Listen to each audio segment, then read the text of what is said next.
Ito mga boss, may gagawin po tayo na Toyota Vios.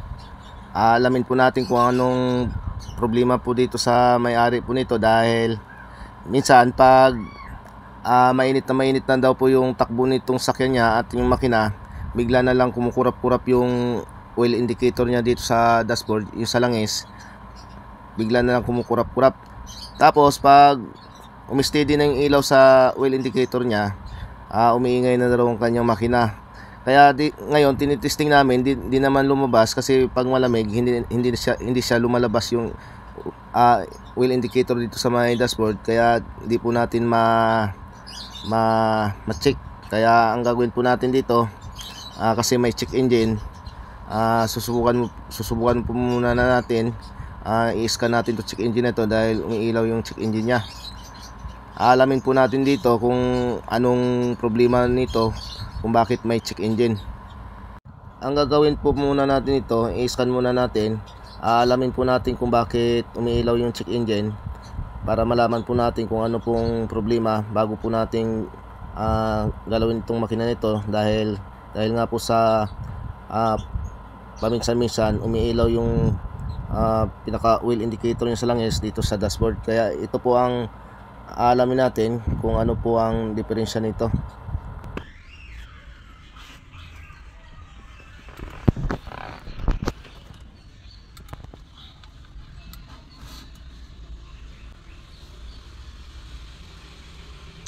May dalawang fault po siya.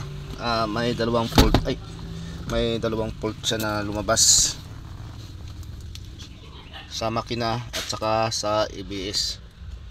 So alamin natin ngayon kung anong code ang lumabas sa makina po. Ito po, P0014. So ito po ang ano niya, at yung camshaft position B, ito bank 1. So titingnan po natin yan. At sa ABS naman, ngayon speed sensor, kanan, yun right circuit po. So ito po ang gagawin natin ngayon. Pero ang dahil nga dito dinala dito nung chinik ko na to, wala naman tayo nakita na sinasabi nung may-ari nito na lumalabas yung minsan yung indicator sa langis, yung sinasabi niya. Siyempre pag ganyan po kasi, pag lumabas yung indicator ng langis, ibig sabihin hindi bumumba yung langis nito. Kaya ang gagawin po natin ito, lilinisin po natin yung strainer sa oil pump sa may crankcase.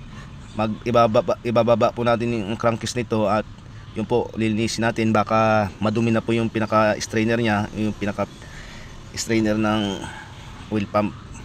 So yan lang po muna ang gagawin natin. Ang gagawin po natin yung ito po, yung code na ito, P0014 camshaft position, yun. So yun po. So ito po ang gagawin natin. Titingnan po natin kung marumi ito, kasi ito yung tinuturo ng scanner natin. Kung marumi, subukan mo natin linisan at tatanggalin natin tong valve cover para ma-check po natin yung pinaka filter din nito. May filter sa loob to. Isa po kasi sa dahilan kung bakit po umilaw yung check engine, kapag ang filter po dito sa BBTI, kasi may filter po yan, kapag barado po, hindi po gagana po yung BBTI nito, kaya nagsi-check engine siya. Kita po naman po natin, sobrang dumi po nito yung langis nito na tumitigas, parang nagpuputik. Isa po sa dahilan to kung bakit nag-check engine yung makina nito. Pero yung pagka ilaw sa oil indicator nito, maaari po ang maging problema po nito sa ilalim, doon nanggagaling sa bomba, pinaka strainer, yung daanan ng langis. Baka marami rin po na langis na tumigas doon at nagbara po yung linya ng pinaka oil strainer ng oil pump. Kaya pag uminit, minsan umaano po siya, umiilaw yung indicator niya. Ito po yung pinaka-strainer ng BBTI. So nakikita po natin sobrang barado na po. Ito po yung dahilan kung bakit umilaw po yung check engine nito. Tapos ito yung BBTI, yung pinaka-solenoid, sobrang dumi din. Sa pagtatanggal po ng oil pan, kailangan po natin na alisin natin tong timing cover, dahil di po natin maibaba yung oil pan nito pag di po natin tinanggal itong timing cover nito. Kitang kita po natin sobrang dumi po talaga. Kaya isa sa dahilan po to kung bakit umiilaw po yung oil indicator nito. Yung linya po ng pinaka-strainer ng oil pump, baka malit na ng butas. So ito na po, naibaba na natin yung oil pan. Ang gagawin po natin dito, lilinisin lang muna po natin to lahat. Saka na po natin alamin yung oil pump, pinaka oil pump nya kung okay pa ba, o kung malinisan natin to. Kasi nga minsan kaya umiilaw yung oil indicator, minsan humihina po ang bumba nya ng langis. So ang gagawin po muna natin nito, lilinisin po muna natin to lahat.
Ito na po lahat na parts po dito ng BIOS, nalinisan na po natin lahat kasi puno po ito ng halos na tumigas na langis, kaya nagbabara po bawat butas ng dinadaanan ng langis.